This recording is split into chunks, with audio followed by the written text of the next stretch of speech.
이 시간 또 바울 헌신 예배를 통하여 하나님이 주시는 귀한 은혜를 나누기를 원합니다. 항상 바울 선교를 생각할 때마다 우리 앞에 김정주 목사님께 말씀하셨듯이 바울 선교하면 한 해를 마무리 짓습니다. 그래서 제가 선교의 헌신 예배를 좀 순서를 좀 바꾸고 싶어도 내년에도 이렇게 계획을 좀 짜다 보니까 바울 선교회는 여전히 12월 달에 하는 것이 가장 좋겠다는 또 생각이 들고, 또 그러다 보니 이제 한 해를 바울 선교하면 이제 한 해를 또 마무리 짓는 거니까 또 그런 의미에서 바울 선교회는 이제 계속해서 이제 12월 중에 헌신 예배를 이렇게 준비해 주셔서 하나님께 또 영광을 돌리면 또 감사하다는 또 생각이 들겠습니다. 그 예레미야하고 지호는 제가 봐도 제가 기른 것은 아닌 것 같아요. 어떻게 보면 저도 이제 안쓰랑 종종 얘기를 하는데 얘는 참 복받은 아이지 않나 생각을 해봅니다. 제가 만약에 목회자가 아니고 예레미야를 낳아서 길렀더라면 그 많은 사랑과 은혜를 이렇게 많은 성도들에게 받을 수 있었을까? 어디 가서 받을 수 있을까? 저는 뭐 잘 기르려고 물론 노력도 하고 뭐 기도도 합니다만 성도님들이 이뻐해 주지 아니하고 사랑해 주지 아니하면 이 모습 이대로 나오지 않았겠지요. 지호도 마찬가지고 성도님들이 이렇게 이뻐해 주시고 사랑을 베풀어 주시니까 성도님들이 길러주신 겁니다. 성도님들이. 그래서 또 감사를 드리고요. 난 오늘 이 바울 선교 헌신 예를 생각할 때마다 오늘 말씀에도 계속 말씀 보고 있습니다. 내가 너희를 생각할 때마다 우리가 바울 선교를 생각할 때마다 하나님께 감사하고 바울 선교를 생각할 때마다 기쁨으로 하나님께 항상 강구함으로 나갈 수 있는 우리 귀한 모든 성도님 되어지기를 주의 이름으로 축복을 드립니다. 그래서 바울 선교를 통해서 기쁨이 넘치고 감사가 넘치고 교회의 부흥과 성장이 일어나고, 또한 그러므로 해서 하나님의 뜻을 잘 간구해서 하나님께 영광을 돌리는 많은 일들이 바울 선교회 우리 교회를 통해서 이루어지기를 다시 한번 주의 이름으로 축복을 드립니다. 바울 선교가 바울이 지금 이 빌립보 교회에 편지를 쓰는 그 가운데에 바울이 지금 어디에 있다고 말씀드렸죠? 바울은 지금 로마 감옥에 갇혀져 있는 상황입니다. 복음을 증거하다가 로마까지 끌려가서 로마 감옥 가운데 갇혀져 있는 상황인데, 그죠? 갇혀져 있는 상황인데 바울은 자기 자신을 생각하면 정말 감사나 기쁨으로 나갈 수 없는 그런 처지였단 말이죠. 그런데도 불구하고 하나님께 감사하고 기쁨으로 하나님께 간구했다. 어째 이렇게 바울 사도의 삶 가운데에서 자기 자신의 처진 상황을 생각하면 결코 기쁨과 감사가 넘쳐날 수 없는 그런 상황 가운데서 기쁨과 감사가 넘쳐날 수 있을까? 저는 우리 바울 선교 삶 통해서 어떻게 보면 인생의 삶으로 따지면 한참 저보다 선배시지요. 뭐 20년 내로는 뭐 가까이 저보다 인생을 더 많이 사셨는데 삶 가운데 당하고 경험했던 일들이 훨씬 더 많았으리라 생각이 되어집니다. 근데 그 가운데서도 믿음과 신앙 잃지 않고 꾸준하게 누가 뭐라든 안 하든 그냥 묵묵히 자기 일을 해 나가시는 그런 모습을 보면 왜 그런 것이 가능할까? 우리는 생각해 볼 필요가 있습니다. 주님께서 맡겨진 그 일을 1년, 2년 할 수 있습니다. 뭐 강제적으로 시키든 하든 할 수 있습니다. 그런데 주님의 일을 이 세상에 어떤 상급이 없습니다. 누가 한다고 해서 그냥 감사합니다, 고맙습니다 뭐 이야기하지 그거 가지고 뭐 상장을 만들어주거나 상패를 만들어주거나, 특히 저는 그런 것을 잘 못합니다. 좀 많이 해주고 싶은데도 뭐 잘했다고 누구나 또 상패를 주고 상장을 주고 뭐 하기에가 좀 그런 것이 저는 또 잘 하지도 못하고 또 표현도 잘 못하고 교회적인 입장에서 해주고 싶은데 또 그러지도 못합니다. 왜? 우리가 주님의 일을 하는 것이 10년, 20년 아무런 상급도 없고 보상이 없는데 이렇게 꾸준히 해나갈 수 있을까? 30년, 40년 믿음을 지켜나가면서 변함없이 그 일을 누가 뭐라든지 쭉 지켜나갈 수 있을까? 삶을 살다 보면 삶 가운데 힘들고 어려움이 있고 때로는 바울처럼 감옥에 들어가서 전혀 기쁨과 감사가 없는 그런 상황 가운데서도 주님의 일을 쭉 감당할 수 있을까? 오늘 본 말씀 가운데 그 답이 있습니다. 그의 답이 있습니다. 8절 말씀 가서 볼까요? 우리가 한 해 동안 붙잡고 온 말씀이 이 가운데도 있습니다. 8절 말씀 같이 읽어보겠습니다. 내가 예수 그리스도의 심장으로 너희 무리를 얼마나 사모하는지 하나님이 내 증이시니라. 왜 그런 일이 가능하다고 이야기하고 있습니까? 바울 사도는 자기 가운데 예수 그리스도의 심장이 있었다. 심장. 쉽게 얘기해서 우리가 빌립보서 2장 5절에도 우리가 말씀하고 있듯이 바울 사도의 삶 가운데서는 예수 그리스도의 마음이 있었다는 거예요. 예수 그리스도의 심장이 있었기 때문에 이런 일들이 가능했다라고 이야기합니다. 예수 그리스도의 마음을 가지고 빌립보 교회를 바라보고 빌립보 교회 성도를 생각하니까 자기 자신의 마음과 자기 자신이 처해 있는 상황을 바라보고 빌립보 교회를 생각하면 뭐 기쁨 감사 나올 수가 없는 거예요. 제 코가 석자라고 코가 쑥 빠져나올 정도로 몹시 힘들고 어려운 처지에 있음에도 불구하고 예수 그리스도의 심장을 가지고 예수 그리스도의 마음을 가지고 그런 상황을 바라보니까 기쁨과 감사가 나오더라니. 감옥에 갇혀 있습니다. 자유가 억제됩니다. 아무렇게 가서 통제받고 갇혀져 있는 것을 누구 하나 좋아할 사람이 아무도 없습니다. 근데 바울 사도는 그 가운데서도 기쁨과 감사함으로 하나님께 나아갔다. 저는 오늘 바울 선교 연신 예배를 통하여서 바울 선교뿐만 아니라 우리 모든 교회 성도님들이 예수 그리스도의 심장, 예수 그리스도의 마음, 그 주제를 가지고 1년 동안 열심히 달려왔습니다. 열심히 달렸단 말이죠. 내년에도 그냥 이 표를 그대로 가지고 한 해 동안 더 가고 싶은 마음도 굴뚝 같았지만 자꾸 마음만 이야기하면 마음 상할까봐 그죠? 내년에 표를 바꾸긴 합니다만 예수 그리스도의 마음, 2014년 1월 첫째 주에 우리가 이 말씀 붙들고 열심히 예수의 마음을 품자고 달려왔는데 11개월이 지나고 나서 우리의 마음을 되돌아볼 때 우리는 예수 그리스도의 마음으로 얼마만큼 더 차지하고 예수 그리스도의 마음을 얼마나 더 품고 있는지, 내 삶 가운데 정말 힘들고 어려운 상황 가운데서 기쁨과 감사가 계속해서 넘치고 있다면 내가 정말 이 세상 것으로 인해서 근심 연려되는 그런 가운데서도 예수 그리스도의 마음을 통해서 그 가운데서도 하나님께 감사하고 나갈 수 있다면 우리는 예수 그리스도의 마음을 품고 열심히 잘 달려온 겁니다. 우리는 우리의 삶의 모든 영역이 우리의 삶 가운데 일하는 모든 영역들, 우리의 삶 가운데 많은 영역이 있지 않습니까? 배우는 일도 그렇고 가르치는 일도 그렇고 또한 직장의 일도 그렇고 가정의 일도 그렇고 부부관계도 그렇고 가정에도 그렇고 자녀의 일, 모든 일들, 그런 모든 영역 가운데서 다 예수 그리스도의 마음을 품고 바라볼 수 있어야 됩니다. 그러면 예수 그리스도의 마음을 품고 자녀를 바라보고 예수 그리스도의 마음을 품고 남편을 보고 부인을 바라보고 예수 그리스도의 마음을 품고 자녀를 바라보면 항상 삶 가운데 감사가 넘치고 기쁨이 넘칠 수밖에 없다는 거예요. 바울 사도는 감옥에 있으면서도 그렇게 고백을 했다는 얘기죠. 우리 옆에 있는 성도에게 인사합니다. 성도님을 보니 기쁨과 감사가 넘칩니다. 정말이십니까? 왜요? 예수 그리스도의 마음이 있다 그러니. 예수 그리스도의 마음. 예수 그리스도의 마음이 없이 옆에 있는 성도 잘 바라보십시오. 어때 기쁨과 감사가 있습니까? 그죠? 예수 그리스도의 마음이 없이 그죠? 미워하는 사람 바라보고 예수 그리스도의 마음 없이 그죠? 가서 줘받고 싶은 사람 바라보십시오. 정말 가서 그냥 때리고 싶고 싸우고 싶고 가서 이단 옆차리고 날려버리고 싶지 기쁨과 감사함이 나오지 않는다는 거예요. 또 우리의 삶 가운데 예수 그리스도의 심장이 있다는 그 사실을 제가 한 번 더 확인시켜 드리겠습니다. 만약에 예를 들어서 점촌의 가장 큰 마트는 홈플러스니까 홈플러스에 가서 직원이 홈플러스에는 직원이 별로 없습니다. 직원이 잘 돌아다니지 않습니다. 그래서 주머니에 몇 개 이렇게 싹 넣고 나오면 삐리리 울리겠지만 아래쪽으로 이렇게 해갖고 나오면 전혀 울리지 않습니다.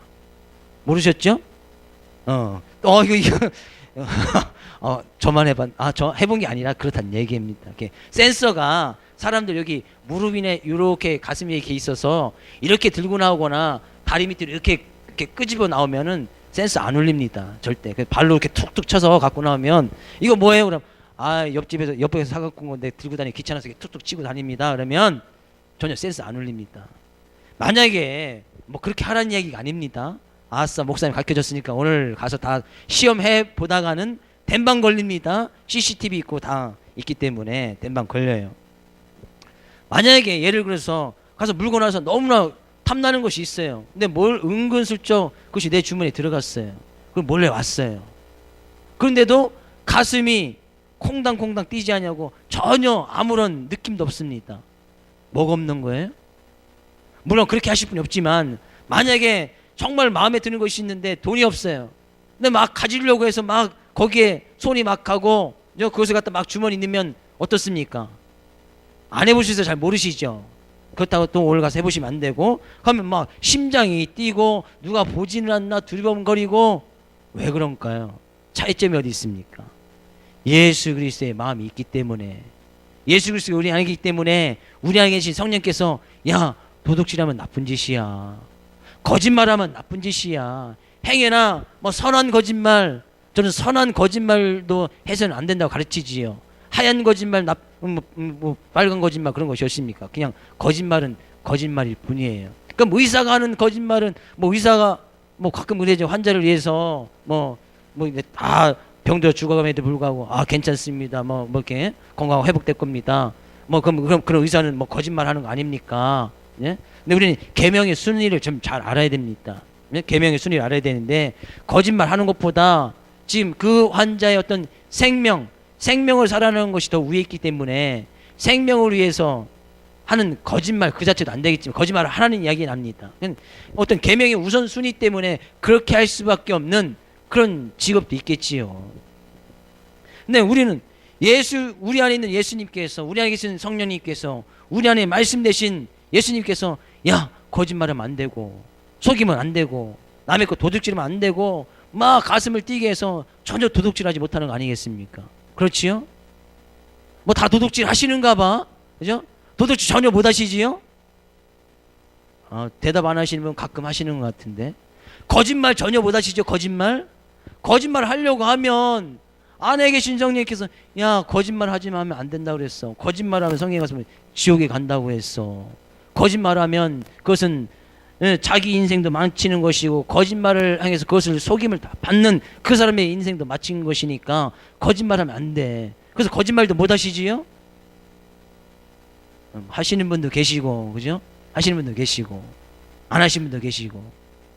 우리 안에 계신 성령님께서 예수 그리스도의 마음을 예수 안에 우리 안에 있는 예수님께서 하지 못하도록 하니까 할 수가 없다. 할 수가 없다는 거예요. 그래서 우리는 늘 이런 예수 그리스도의 마음, 삶의 모든 영역 가운데 다 이런 마음이 있어야, 예수 그리스도의 마음이 있어야, 그죠?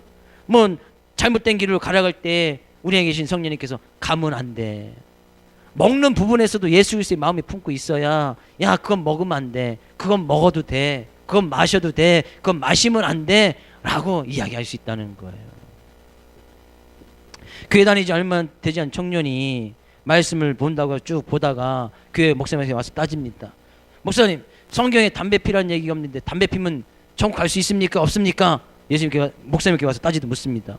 그럼 목사님이 근데 그것을 딱 눈치를 채고 그런 질문하는 것을 눈치를 딱 채고 예수님께서 즉각적으로 목사님이 즉각적으로 이렇게 대답을 해줍니다.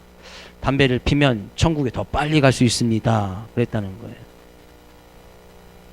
그렇죠? 네. 훨씬 더 빨리 갈 수 있습니다. 안 갈 수도 있지만 갈 수 있다는 얘기예요.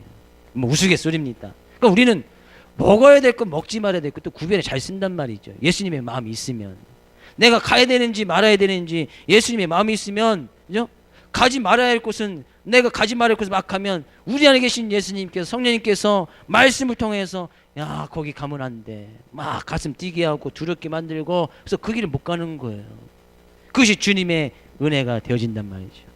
바울 사도의 삶 가운데 자기는 비록 감옥 가운데 갇혀서 자유가 억제되어 있고 아무것도 제대로 할 수 없는 그런 상황 가운데 있지만 예수 그리스도의 심장을 가지고 빌립 부교의 성도를 바라보고 교회를 바라보니까 기쁨이 넘치고 감사함이 넘칠 수밖에 없었다는 얘기예요.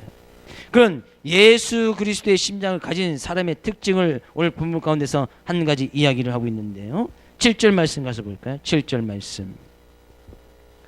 내가 너희 무리를 위하여 이와 같이 생각하는 것이 마땅하니 이는 너희가 내 마음에 있음이며 나의 맹인과 복음을 변명함과 확정함에 너희가 다 나와 함께 은혜에 참여한 자가 됨이라.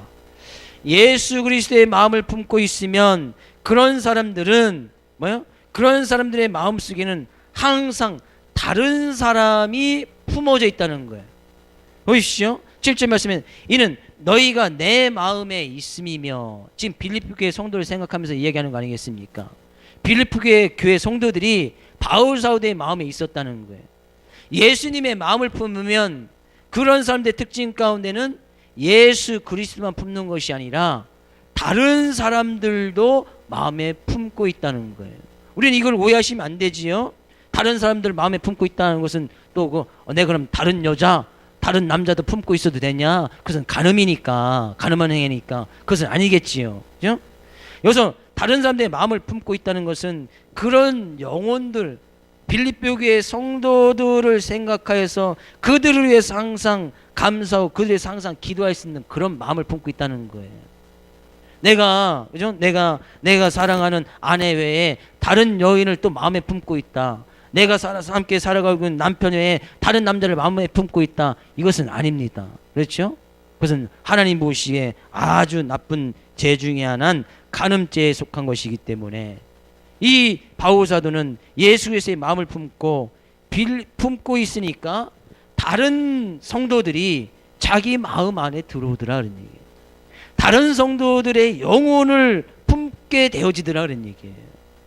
예수 그리스도의 마음을 품으면 항상 다른 사람들의 영혼을 품고 그들을 위해서 하나님께 감사하고 그들을 항상 생각하고 그들을 위해서 기도하게 되어지더라 하는 얘기예요. 그럼 우리는 생각해 볼 수가 있지요. 지금 내가 예수 그리스도의 마음을 품고 있고 그 예수 그리스도의 마음 외에 우리는 다른 사람 몇 명의 영혼들을 내가 품고 있는가? 그죠? 내가 몇 명의 성도와 이웃과 가정과 나는 내 주변의 이웃들을 위해서 생각하고 그들을 생각하고 그들을 위해서 간구하고 있는가? 한 100명씩은 되시죠? 안 되십니까? 100명. 우리 마음속엔 100명 정도는 들어갔잖아요. 아, 너무나 좁아서 100명은 안 들어가시나? 한 10명 정도는 들어가시죠. 10명도 안 들어가십니까? 큰일 났네. 우리의 마음은 아무리 좁아도 10명은 들어갈 수 있는데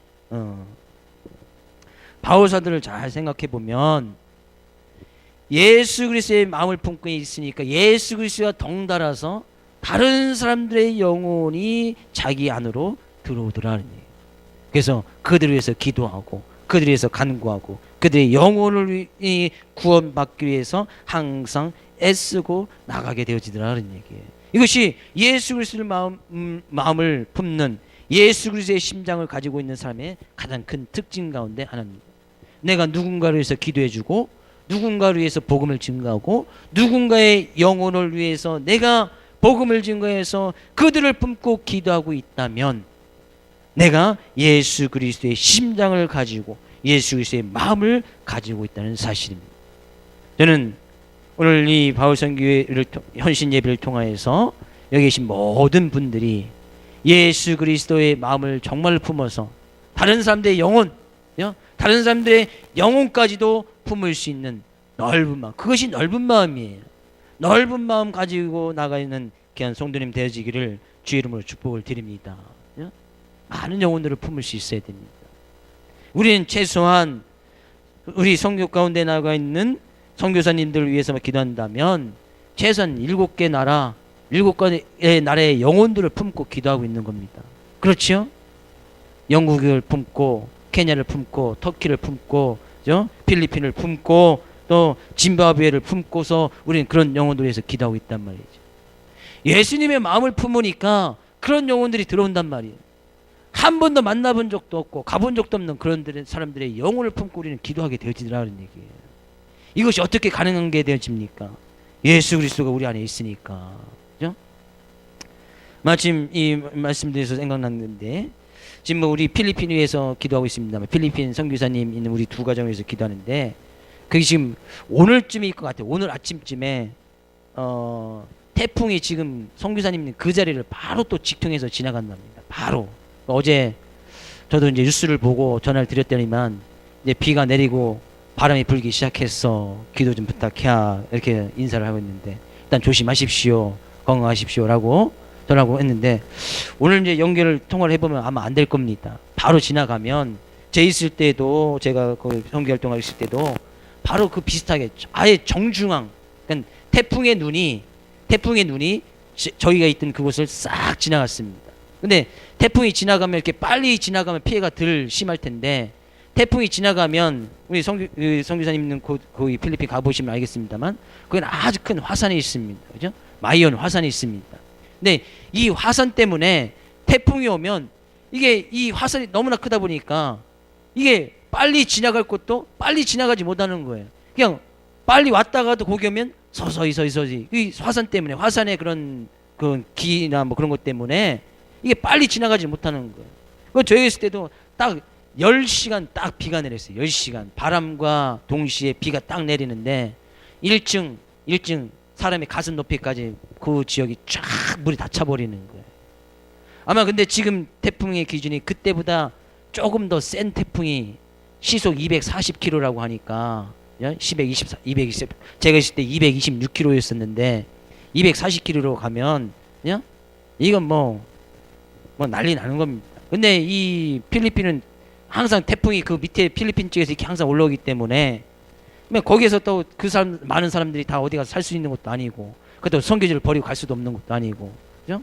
거기서 또 선교 활동할 수밖에 없는 그런 선교사님들 그런 애통함을 가지고 우리가 또 기도를 또 부탁을 드리는데 그런 기도적인 말씀 오전에 참 말씀을 드린다는 것이 필리핀 위에서 항상 기도 부탁을 드립니다. 그곳은 천주교가 한 60% 정도 됩니다. 천주교는 60% 됐는데 정말 전통 천주교도 아니고 천주교의 특징은 천주교는 포교활동하면 그 나라의 문화를 그대로 다 받아들입니다. 다 인정을 해준다는 거예요. 그러면 천주교가 들어오면 그 나라 문화까지 짬뽕이 돼서 이상한 천주교가 되는 거예요. 이해되시죠? 우리나라도 천주교가 딱 들어오면 천주교 정통 교리를 가지고 오고 그것만 한거하면 어느 정도는 좀 기독교와 비슷한 면이 좀 있어요. 근데 천주교가 우리나라에 딱 들어오면 하는 것이 뭐예요? 우리나라 어떤 샤머니즘이나 우리 상권에 드려지는 모든 전통과 문화를 다 그대로 인정해 줍니다. 너희들 제사 드리지? 드려도 돼. 이게 인정해 줘 버리는 거예요. 왜 천주교 다니는 사람 다 제사 드리잖아요. 너희들 담배 피는 거 수십 년 동안 해왔지? 왜 담배 펴도 돼? 너희들 술 계속 먹고 왔지? 술 먹어도 돼. 다 인정해 주잖아요. 그렇죠? 천주교 다니는 사람들은 다 술 먹고 담배 피고 제사 드리고 다 해도 어떤 교리적인 그런 문제가 없는 거예요. 왜? 그렇게 인정을 해주니까. 너희들 뭐 산에 가서 절 지냈지? 그거 해도 돼. 그게 돼버리는 거예요. 필리핀도 그런 것을 천주교가 들어오면서 다 인정을 해줘 버리니까 그들이 가지고 있던 온갖 악한 습성들이 악한 문화들이 다 짬뽕이 되어져서 이건 뭐 천주교도 아니고 뭐 미신도 아니고 점하는 것도 아니고 굿하는 것도 아니고 아주 애매한 아주 이단 종교가 돼버렸어요.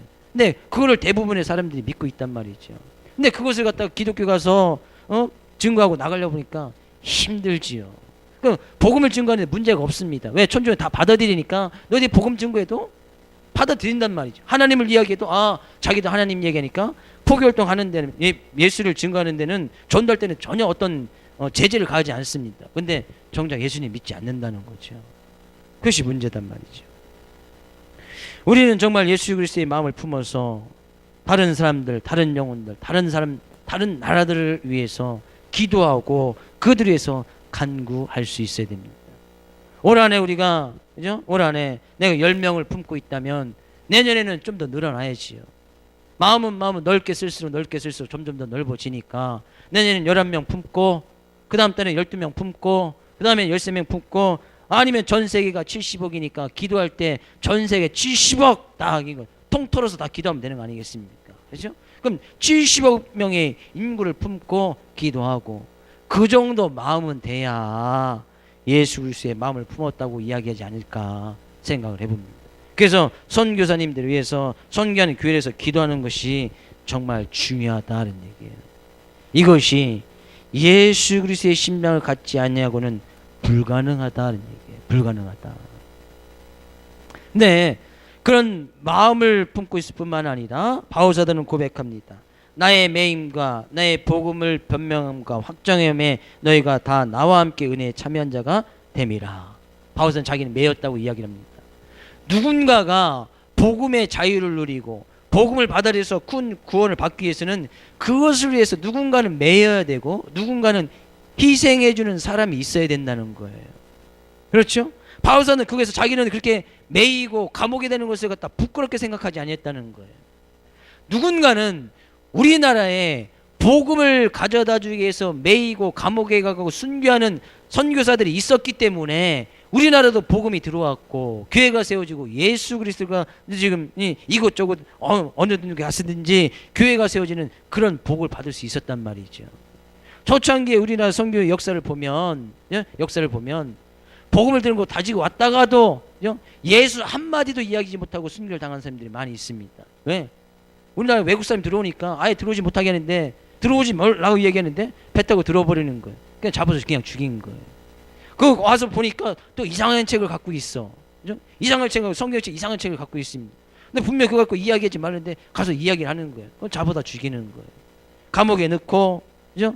그렇게 희생되고 누군가는 매여 있는 사람들이 있었기 때문에 우리가 지금 복음의 자유를 누리고 있단 말이죠. 마찬가지다는 얘기. 예수 그리스도의 마음을 품고 있으면 내 자신이 좀 그 복음 때문에 매일 필요가 있단 말이에요. 누군가의 영혼을 위해서 좀 희생하고 누군가의 영혼을 위해서 조금 손해 볼 수 있어야 된다는 거예요. 그런 우리의 손해와 희생으로 인해서 진정한 복음의 자유를 증거될 수 있고, 내 손해와 또 희생을 통해서 다른 사람들에게 구원의 자유를 줄 수 있단 말이죠. 내 손해와 희생이 없이는 복음을 증거하기가 쉽지 않습니다. 전도를 해도 나의 시간을 써야 되고 또 나의 재물도 써야 되고, 누군가를 찾아가서 예수를 이야기할 때도 내가 가지고 있는 뭐 김치라도 한쪽 갖다 주고 내 수고와 정성이 들어가야 그것이 우리는 다 매이는 것이죠. 그런 것이 있지 아니하고는 복음을 증거하기 쉽지 않단 말이에요. 바울사도는 그렇게 자기가 매이는 것에 대해서 두려워하지 않았다고 고백을 하고 있습니다. 뿐만 아니라 복음을 변명함과 무엇을 하는지 복음을 증거했다는 거예요. 자기 감옥에 있어도 복음을 증거했고, 감옥에 간다는 날지라도 그 복음을 이야기하고 예수 그리스도를 이야기했다. 예수 그리스도의 마음이 있었던 바울이었다는 얘기예요. 복음 때문에 감옥 가는 것도 두려워하지 아니하고, 복음을 확실히 이야기하고 복음만, 예수 그리스도를 통해서만 구원을 받을 수 있는 그런 확정함이 있었다, 확신함이 있었다는 거예요. 오늘 이 시간 우리는 이 말씀 붙들고 나감이 있어서 내가 예수 그리스도를 때문에 조금 매인다는 거, 그죠? 우리는 뭐 예수 그리스도 믿는다고 지금 감옥에 가진 않지요. 그죠? 우리나라에서는 감옥에 들어가지 않습니다. 종교의 자유가 허락되어 있기 때문에. 그러나 이 매인다는 것은 내가 예수 그리스도 믿는 것 때문에 조금 손해 보는 거예요. 내가 예수님 믿는 것 때문에 조금 희생하는 거예요. 내가 예수님 믿는 것 때문에 조금 나의 시간이나 나의 재물을 쓰는 것을 이야기를 합니다.